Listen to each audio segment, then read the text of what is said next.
wonderful people. We are here again on Wise Counsel with Comfort. And we are continuing with our levels of maturity. If you still remember in our previous posts, we talked about physical maturity. The next level was emotional and mental maturity. And we are going to discuss now about financial maturity. What is financial maturity? We are not talking about somebody that has a very fat bank account. No, that's not what we're about to talk. We are talking about a man who is intending, or a woman who is intending to get married, having the financial capability of at least initiating the early stages of marriage. That is what we are about to talk. So, the Bible says that a man should leave his father and his mother and cleave to his wife. In some cultures, it is the man that initiates the movement, while in some, the woman can also initiate it. From my own part of the world, in the olden times, if a man approaches the father and says he wants to get married, the first thing the father does is to give him a very young goat and observe how he tenders and takes care of that goat. That will determine whether he is able to get married or otherwise. The way he tendered the goat will determine. Likewise, we want to ask, if as a man you want to go into marriage, how financially capable are you? With what you make in a month, is it able to sustain you? Is it able to go into all the details of the marriage and at the same time deal with the things you will incur in a month? If you feel that it is unable, what else are you going to do?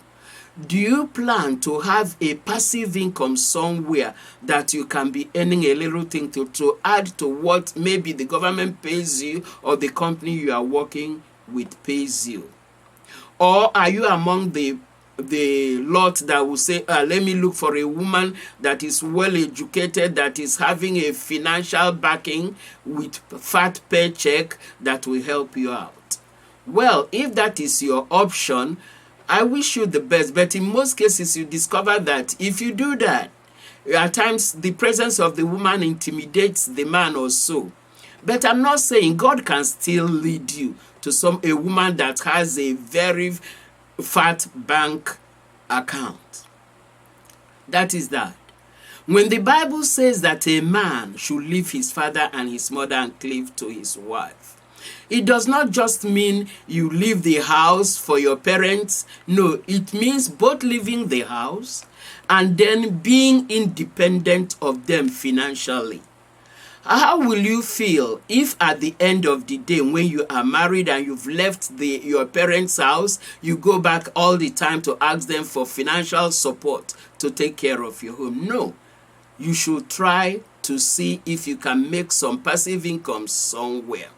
And you also have to remember that the Bible says that if a man does not provide for his family, he is worse than an infidel. So you have to do whatever it takes for you to be financially capable to take care of your home. I am not just talking about the man here alone. You, the woman that is intending to get married.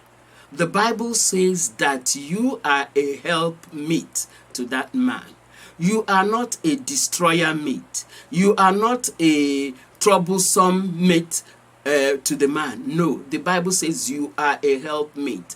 And so you are not that type that among the women that say, my money is mine, while that of my husband is for the whole family. No, a wise woman will always support the wife. You remember the book of Proverbs chapter 31, where the Bible talks of the virtuous woman. What things did the Bible say about the woman? He said she gets up early in the morning and set food for her family. She looks for a piece of land and buys it for the family. That shows she has the financial wherewithal to do that. And because she has the financial wherewithal to do that and help the husband, you can now see that she is also earning something somewhere. So you cannot just be there, looking at the man and expecting him to be the person that provides for every need of the family. Especially these days that we are in. We all know that things are so hard. You can see it. So one person's earning may not sustain the family. So it does not take anything from you if you really chip in and support for the upkeep of the family. Especially when the husband's finances are going down and you have the capability of helping. Please go in and take over until that man's finances stabilizes again. I must tell you that if a man discovers that when he was down, you were there for him to help, he will always appreciate it. Remember, the book of Proverbs says that her husband's heart trusts in her.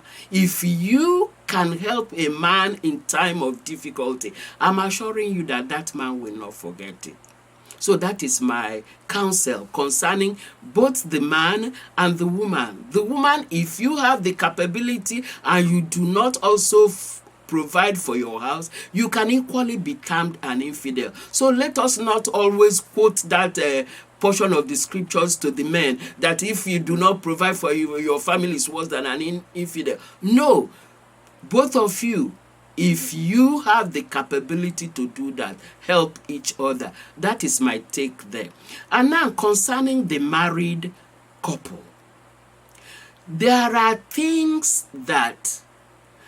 challenges that you have to face together, especially financial challenges. If your husband's business or income can no longer sustain, what other means or what other areas are both of you looking for to make ends meet? It is not a time to be antagonistic with each other. It is not a time for you, the woman, to be nagging the man because he could no longer meet up the financial needs of the family. Just be patient. Look for ways you can raise one or two things. And one thing I always try to encourage people, do not be ashamed of doing any work, anything that can help you earn a living. I have this example of a pharmacist that was seen sweeping the street. She left her country quite all right to another country, but because she could not get something, she was found sweeping the street and she was being paid. Then one man saw the way she was speaking well and sound English. The man approached her and said, "Are you educated?" The woman said, "Yes, I am a pharmacist." The man was impressed because this lady, who was a pharmacist, was able to bring herself so low even to start sweeping the street. And she didn't say, "Because I'm a pharmacist, why can I condescend and do this?" So what am I trying to say? Am I trying to encourage us, no matter what it is, once it is a genuine means of making a livelihood, don't feel too big to take it up. And to us who are women, please, when the financial situation of a family is down, it is time to cut off those our emotional purchases. We are good at that as women. I'm equally guilty too. But once I know that things are not as they're supposed to, your demand should be less.